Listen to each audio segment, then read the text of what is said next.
रति sir, आपसे शुरू करेंगे हिंद कॉपर को लेकर के। हिंद कॉपर पे हमारे एक दर्शक ने धनराशि भेजी है। द पोस्टमैन जी हैं, कह रहे प्रणाम, your view on next 6 month on Hind copper, hold और एग्जिट। क्या करना चाहिए सर, होल्ड करें या निकल जाएं, ये जानना चाह रहे हैं। किस भाव पे खरीदें हैं ये हमें नहीं पता है। तो जिनके पास भी हिंद कॉपर है आज के इस दिन में क्या करना चाहिए, और जो लोग नया खरीदना चाह रहे हैं उनको भी जवाब दे दीजिए। सर देखिए, इसको अगर हम क्लोजली देखें तो एक कंसोलिडेशन में चल रहा है अभी। ना तो कोई बुलिश ट्रेंड है ना कोई बेरिश ट्रेंड है। अगर lower end of the range बोलें एक्सट्रीम लेवल्स पे, तो कहीं ना कहीं 512 लेवल्स पे निकल के आ रही है, और हायर एंड एक्सट्रीम लेवल पे बोलें बिगर रेंज, वो 616 लेवल्स पे निकल कर आ रही है। अब करना क्या चाहिए? देखिए, 6 महीने का टाइम लाइन है आपके पास। 6 महीने में मैं समझता हूं एक अटेम्प्ट होगा, और एक हो चुका है, एक और होगा, और तीसरे अटेम्प्ट में ये ब्रेकआउट देगा। 616 लेवल पे ये आपको अभी वापस से एक बार टेस्ट करता हुआ दिखेगा। जब इसके बाद वाला 616 का अटेम्प्ट ही क्रॉस करेगा, उसके बाद आपको 760 रुपए का मूवमेंट देता हुआ दिख सकता है, और 6 महीने के टाइमलाइन में ये आप मीटअप कर सकते हैं। स्टॉप लॉस आपका निकल के आता है कहीं ना कहीं 512 रुपए के लेवल पे। तो लेवल दोनों आपको अपडेट कर दिए गए हैं। अपने हिसाब से अपनी पोजीशन मेंटेन करें। कोई बहुत तेज नहीं भागने वाला है, इसलिए कोई भाग के पकड़ने की बात नहीं है। लोअर लेवल पे मिले पोजीशन बने। चलिए ठीक है। अंबाला मैम, जरा IFCI देखिए मैम, IFCI में क्या करना चाहिए? आज अच्छा मोमेंटम वाला शेयर में शामिल है, और क्या इसको अभी भी खरीद सकते हैं मैम? ये मतलब कुछ नहीं करते करते करते भी ये मतलब 20-21% चली गया एक महीने में, तो मतलब ठीक ठाक रहना पा गया है। अब क्या करें 70 रुपये पे? देखिए, जिनके पास है पहले से वो होल्ड करिए। मैंने रिकमेंड किया था विपुल जी स्टॉक, और लोअर प्राइस पॉइंट पर ही किया था, और सिर्फ आपके प्लेटफॉर्म पे किया था, और वो था 52 के भाव पर। तो AU व्यूअर्स को तो मिल गया। एनीवेज, अभी आगे का जो व्यू है वो 70 रुपए 16 पर अभी चल रहा है। आज एंट्री करना रिस्की है। आपको ये 65 के आसपास प्राइस अलर्ट लगा के रखो। 65 रुपीज के आसपास जिस दिन मिले वहां 66 एक्चुअली 66 रुपीज के आसपास जब जिस दिन भी आपके वो मिले, आप वहां पर दोबारा एंट्रीज बना सकते हैं विद स्टॉप लॉस एट 6161। और जो टारगेट्स उसके बाद आपके लिए बन सकते हैं वो पॉसिबली 75 से 90 के दोबारा बन सकते हैं। तो जिन्होंने खरीदा नहीं अब तक, आप प्राइस अलर्ट थोड़ा डिस्काउंट की यहाँ पर बार्गेन करने की कोशिश करिए। 2-4 दिन रुको, मिल जाएगा। इसकी जगह पे एक काउंटर है जहां पर movement because of the news बनेगा अभी भी, दैट इज वेल्सपन लिविंग। सुबह हर्षी से भी बात हो रही थी इसके बारे में। हालांकि एक एडवांस में डिस्क्लोजर दे रही हूँ, वेल्सपन लिविंग हमारे स्मॉल केस मॉडल पोर्टफोलियो में लगभग 2 महीने से है। तो ये डिस्क्लोजर हो गया, आज भी है। अब यहाँ से आगे के लिए जो मूवमेंट मुझे लग रहा है वेल्सपन लिविंग 145 समथिंग कुछ पैसे आपको मिल रहा है, यहाँ से आप बाय लेके ट्राई कर सकते हो। स्टॉप लॉस छोटा रखिएगा। एक स्टॉप लॉस आप यहाँ पर 138 का रख लीजिए, 138। और पॉसिबली जो टारगेट होंगे यहाँ से 155, 170, एंड समय अगर आप दे पाए तो आपको 200 तक अगले 6 महीने के दायरे पर भी स्ट्रेच होते हुए दिख सकता है। उसके बाद मुझे लगता है स्टॉक में प्रॉफिट बुकिंग एक्सपीरियंस हो सकती है, क्योंकि छोटे समय कम समय में इतनी बड़ी जो मूवमेंट है, उसके बाद जनरल इसका यही प्राइस स्ट्रक्चर रहता है। तो इसमें बाय करके जा सकते हैं। मुझे तो ठीक लग रहा है। डिस्क्लोजर में दे चुकी हूँ कि हमारे स्मॉल केस मॉडल पोर्टफोलियो में आज भी है। चलिए इसको जरा स्क्रीन पर लेकर के आ जाइए। अगर गूगल फाइनेंस का चार्ट हो तो दिखा दीजिए। स्टॉप लॉस लगाइए 138 का, 138 के स्टॉप लॉस के साथ यहाँ पर खरीदारी करने की सलाह है। पहला टारगेट 155, सेकंड टारगेट 170, 155, 170, ये 2 टारगेट फर्स्ट है मैम, पहले 2 टारगेट। हाँ, 2 से 3 महीने के व्यू पर ये 2 टारगेट, 2 से 3 महीने का व्यू है। 2 से 3 महीने के नजरिए के साथ 138 के स्टॉप लॉस के साथ यहाँ पे खरीदारी करने की सलाह है। फर्स्ट टारगेट 155, सेकंड टारगेट आपको 170 दिया जा रहा है, इंट्राडे हाई पे ट्रेड करता हुआ। और ये जो टेक्सटाइल वाली कॉटन वाली खबर आई है उसका फ़ायदा यहाँ पर अभी तेज़ी में स्वरूप में देखने को मिल रहा है। मला मैम का मानना है ये तेज़ी अभी आगे एक्सटेंड होती हुई दिखाई दे सकती है, और 155, 170 के भाव देखने को मिल सकते हैं। तो 170 तक के लिए के टारगेट के साथ यहाँ पे खरीदारी करके चलें। अच्छा मोमेंटम यहाँ पर देखने को मिल रहा है। चलिए इस बीच चलते हैं आगे, और अगले शेयर पे ज़रा नज़र डालते हैं। और सर ज़रा एक नज़र लेकर के आइए, हम ज़रा पावर पे और बाकी चीज़ों पे बातचीत करेंगे आगे भी चल करके। लेकिन सर ये जो जितने फर्टिलाइज़र कंपनियां हैं उनमें भी रह रह करके तेजी आ रही है। कोरोमंडल देखिए सर, रचित सर, प्रदीप सर, आप कैसे देख रहे हैं? 1826 के आसपास चल रहा है, 71 रुपए की तेजी। जी विपुल जी, देखिए शॉर्ट टाइम में एक अच्छा खासा डाउन साइड हम लोगों ने देख लिया है और मुझे लगता है कि जिस तरीके का मूव चल रहा है ये मूव आपको कंटिन्यू होते हुए दिखाई देंगे। 2026 का पहला टारगेट अभी 1826 चल रहा है। 2026 का पहला टारगेट, उसके बाद आपको ऑलमोस्ट 2139 का सेकंड टारगेट भी यहाँ पे पर्टिकुलर स्टॉक पे आते हुए दिखाई देंगे। होल्ड कीजिए, बने रहिए। इनफैक्ट हम फ्रेश बाय भी करके जा सकते हैं। एक स्टॉप लॉस मैं यहाँ पे 1710 1710 पे मेंटेन करना पसंद करूंगा और करेंट जोन से एक बार बाई करेंगे 2026, उसके बाद 2139 तक आपको सेकंड टारगेट पे मूव आते हुए दिखाई देंगे। It will take generally 10 to 15 trading sessions में आपको ये टारगेट आना चाहिए। 2026 पहला टारगेट, सेकंड टारगेट क्या होता है सर कोरोमंडल में? 2139। 2139। Stop loss? स्टॉप लॉस मैंने बताया 1710 1710। 1710। चलिए, तो कोरमंडल पे अभी भी जा कर सकते हैं खरीदारी। 1710 का स्टॉप लॉस लगाएं। 2026 2026 पे फर्स्ट टारगेट, 2139 सेकंड टारगेट। यहाँ पे खरीदारी करने की सलाह यहाँ पर निकल करके आ रही है। ये भी इंट्राडे हाई पे ट्रेड करता हुआ नज़र बना करके चलिए। 4% की तेज़ी लगातार फर्टिलाइजर शेयरों में तेज़ी है और ये भी हमारी कवरेज में रहा है। चंबल हुआ और कई सारे स्टॉक अम्बाला जी की तरफ से रिकमेंडेड भी रहे हैं। तो अभी 1825 के आसपास चल रहा है। प्रदीप जी का मानना है अभी खरीद सकते हैं। 2026 फर्स्ट टारगेट, 2139 सेकंड और 1710 1710 के स्टॉप लॉस यहाँ पर लगाने की सलाह यहाँ पर दी गई है। सर, आपकी एक रिकमेंडेशन रही रचित सर, उस पर भी ज़रा नज़र डालना चाहेंगे। एक तेजस पे बात हुई थी आपसे। तेजस नेटवर्क पे क्या अभी करना चाहिए? अच्छी तेज़ी है, कहाँ प्रॉफिट बुक करना चाहिए? जिन्होंने आपके कहने पे लिया या जिनके पास पहले से पड़ा हो, क्या करना चाहिए? नई खरीदारी के लिए कोई चांसेस है क्या? उसके साथ साथ HFCL को भी ले आते हैं सर। इसकी रैली जो है थमने का नाम नहीं ले रही है और लगातार शानदार मोमेंटम बनता हुआ दिखाई दे रहा है। 50% 48% भाग गया एक महीने में। अभी क्या करें? 186 पे दोनों एक साथ कवर कर लीजिए फटाफट सर। सर तेजस देखिए 520 पे कवरेज चालू किया था। 566 का पहला टारगेट है, मैं समझता हूँ आजकल में आपको देखने को मिल सकता है। 464 का स्टॉप लॉस दिया था जब 520 पे कॉल दी थी, तो 464 का स्टॉप लॉस रहेगा। 566 का पहला टारगेट रहेगा। अब सवाल ये उठता है कि अगर नहीं खरीदा है तो क्या करना चाहिए? नहीं खरीदा है तो एक काम कर सकते हैं, स्टैगर्ड मैनर में अपनी बाइंग इनिशिएट कर लीजिए।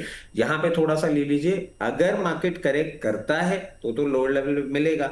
अगर नहीं मिलता है तो स्टैगर्ड मैनर वाला जो पोर्शन होगा उसी को 566 एंड गोइंग फॉरवर्ड, अगर आप ट्रेडिंग के लिए नहीं ले रहे और आप उसको होल्डिंग के लिए ले रहे हैं तो 640 के लेवल्स पे आप इसको डिप्लॉय कर दीजिएगा। Sir HFCL is a clear case कि ये रुक तो नहीं रहा है, बट कंटिन्यूसली हम इसकी बात करते हैं कि ये जब भी जाएगा प्रॉब्लम में आएगा। फ्रेश खरीदारी बिल्कुल भी नहीं, कदाचित नहीं, किसी भी कारण से नहीं, अंडर नो सर्कमस्टेंसेस।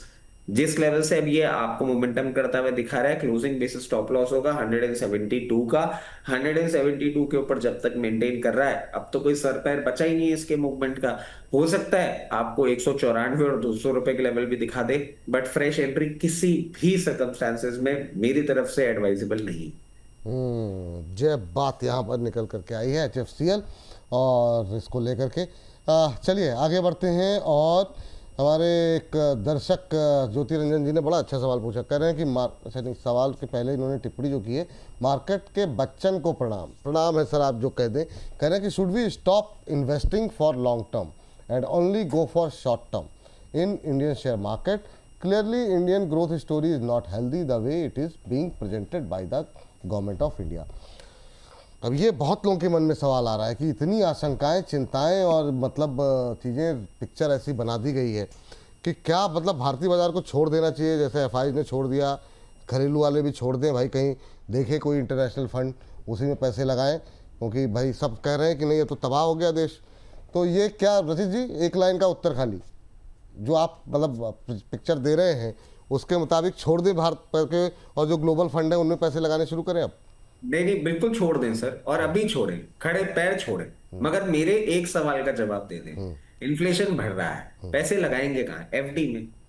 पैसे लगाएंगे नहीं कहाँ? नहीं, डेट। ग्लोबल फंड में लगाए, मतलब बाकी दुनिया तो चली रही नहीं, है। ग्लोबल फंड का तो सर अनाउंसमेंट कभी भी आ सकता है, वो तलवार तो लटक चुकी है हमारे ऊपर। ये जो long term capital gain, short term capital gain का कर रही है सरकार, ये करने के बाद आपको ग्लोबल फंड में भी इन्वेस्टमेंट्स जो है ये रोक देगी अगर डिप्लॉयमेंट नहीं खत्म हुआ।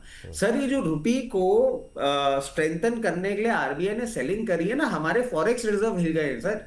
आपको जो मैं बात मतलब अपन इतनी लंबी बात कर नहीं पा रहे हैं, but in real term situation तो खराब है। अब आपको करना क्या चाहिए? देखिए, अगर आप इस बात से विचलित है तो मैं एक चीज जरूर आपको बोलूंगा कि यहाँ पे एक्सट्रीम डाउनसाइड कितना आ सकता है आप वो कैलकुलेट कर लीजिए, और उसके हिसाब से अपनी स्टैगर्ड मैनेजमेंट पोजीशन बनाइए। द ओनली रीजन कि आप ये मत भूलिए कि हम मार्केट से रिलेटेड मूवमेंट में वीकनेस दिखा रहे हैं, मगर हाँ, हम आज भी वर्ल्ड की फास्टेस्ट बिग ग्रोइंग इकोनॉमी है। आप मेरे दोनों वर्ड्स को ध्यान रखिएगा, when it comes to size and when it comes to growth, because हमारी कंजम्पशन स्टोरी बहुत अच्छी है, इसलिए हमारी इकोनॉमिक ग्रोथ तो है।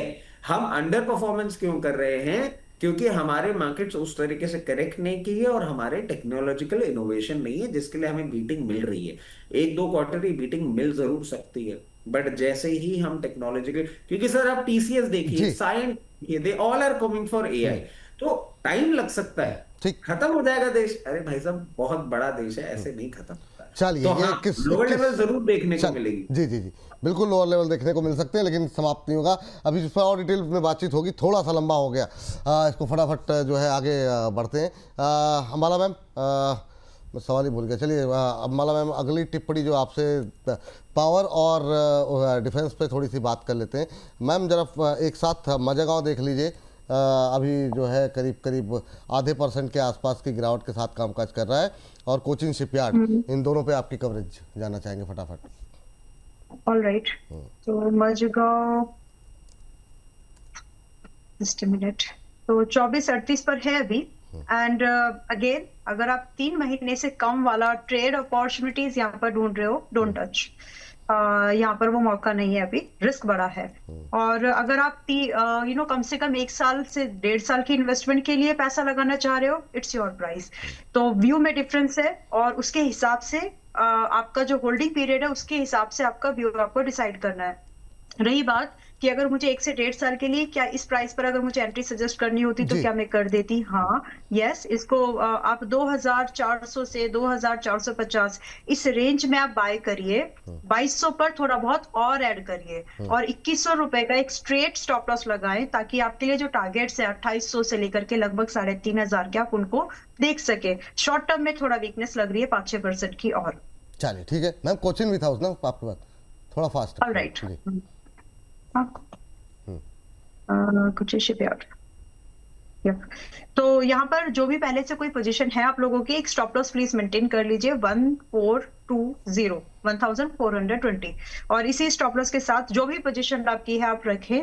अदरवाइज जब तक इसमें वापस से 1650 के ऊपर ब्रेकआउट नहीं आता, बेयरिश मूवमेंट थोड़ा सा 5 से 7% और एक्सटेंड हो सकता है। तो पूरा लुटपिट नहीं जाएगा, इतनी ही डाउनसाइड दिखती है। तो अगर आप उसको मैनेज कर सकते हो with averaging, nothing like that, लेकिन इफ नॉट तो 1420 का स्टॉप लॉस लगाकर बैठे रहिए। चलिए ठीक है।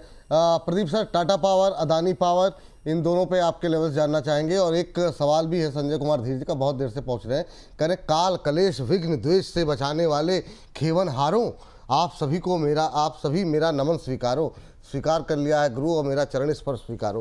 कह रहे हैं तमिलनाडु पेट्रो 91 रुपये 60 पैसे पर लिए थे, क्या किया जाए? हानि अधिक नहीं है, क्या बेचकर कहीं और सुरक्षित किया जाए? तो टीएन पेट्रो सर जरा एक बार नज़र डाल लीजिएगा, खास तो और ये तीनों शेयर फटाफट सर, अदानी और टाटा के साथ। जी जी, देखिए टीएन पेट्रो में विपुल जी, मैं यहाँ पे ज़्यादा बुलिश अभी इस टाइम पे नहीं हो पा रहा हूँ, क्योंकि स्ट्रक्चर मुझे ज़्यादा क्लियर कट नहीं दिखाई दे रहा है। कंसोलिडेशन रेंज के अंदर फंसा रहेगा स्टॉक। अभी 88.3 के आसपास का प्राइस चल रहा है। मुझे लगता है कि अगर आपके पोर्टफोलियो में है तो आपका फाइनल स्टॉप लॉस होना चाहिए 80, एंड बने रहिए। एक रेजिस्टेंस है 93 क्रॉस होके उसके बाद अगर फ्राइडे वाला क्लोजिंग, वीकली क्लोजिंग आता है, देन स्टॉक एक बार आपको 103 से 105 तक मूव आते हुए दिखाई देंगे। लेकिन बिफोर दैट मैं भी एक स्टॉप लॉस मेंटेन करके वेट करना पसंद करूंगा। टाटा पावर करंट जोन से भी बाय करके जा सकते हैं, 410 के ऊपर ब्रेकआउट है अभी। 400 से 415 is a value zone. Tata power recently हम लोगों ने देखा था, एक ऊपर भी आया था ऑलमोस्ट 464 465 के लेवल पे। सो बिल्कुल बने रह सकते, कोई प्रॉब्लम नहीं लगता। करंट जोन से भी एक बार बाय करके जा सकते हैं।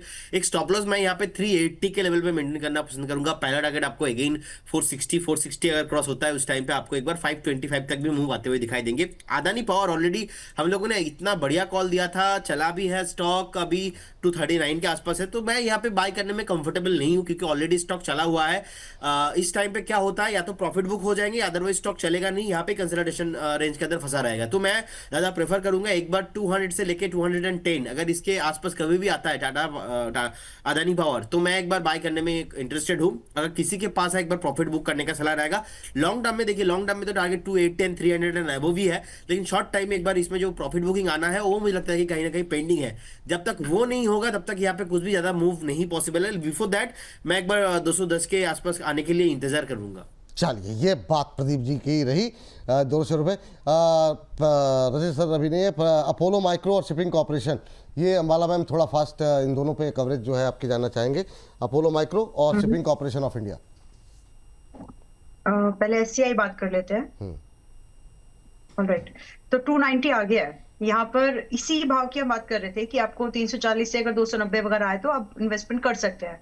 तो जिन्होंने पुरानी रैली को मिस कर दिया है, यहाँ पर आप थोड़ा बहुत अभी ग्रेजुअली 290 से 270 की इस रेंज में अब आप माल उठाना यानी बाइंग करना शुरू कर सकते हैं अकॉर्डिंग टू फाइनेंशियल एडवाइजर। और तो रही बात कि स्टॉप लॉस क्या रखना है, एक छोटा स्टॉप लॉस यहाँ पर 255 रुपए का लगेगा, वो आप स्टॉप लॉस लगा लीजिए और ग्रेजुअली थोड़ा आज खरीदो, थोड़ा कल, थोड़ा परसों, 3-4 दिन में एक एवरेज प्राइस बनाने की कोशिश करो 280 तक का।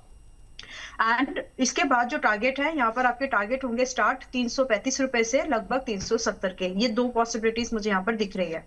बाकी जिन लोगों की पुरानी बाइंग है तो भाई सोचो, बोला था कि ट्रेलिंग कर लेना, नहीं करो। ट्रेलिंग का यूज ये है कि प्रॉफिट को कहीं ना कहीं प्रोटेक्ट किया जाए। दूसरा आपने अपोलो माइक्रो, राइट? बिल्कुल, okay fine. Apollo micro system chart please, just a minute. Okay, it's 420 और यहाँ मेरी ट्रेलिंग की सलाह है, फिर से बोल रही हूँ, 1 जून 2026 ट्रेल कर लो। जो भी लोग पहले से बाइंग वाले भाव पर है, आप लोग 385 का स्टॉप लॉस लगाइए, ट्रेलिंग लगाइए, ताकि आपके गेन सिक्योर्ड हो, क्योंकि जैसी चाल उसके हिसाब से करेक्टिव मूव आता है, समझ लो प्लीज। और रही बात कि आज बाय कर सकते कि नहीं, विपुल जी 424 पर 420 पर इस प्राइस पर बाय करके रिस्क रिवॉर्ड फेवरेबल नहीं बैठेगा, तो आज अवॉइड करते हैं। कल या 2-3 दिन के बाद फिर से रिव्यू करेंगे, हो सकता है 380 390 मिल जाए। चलिए, रचित जी से लिए भी 2 सवाल थे, लेकिन मुझे लगता है कि 27 हो गए। सर, पारस और आइडिया फोर्स थे, एक कोई भी पकड़ लीजिए सर। इस सेगमेंट को समाप्त करना पड़ेगा क्योंकि फिर डिले हो जाएगा हम लोग का अगला सेगमेंट।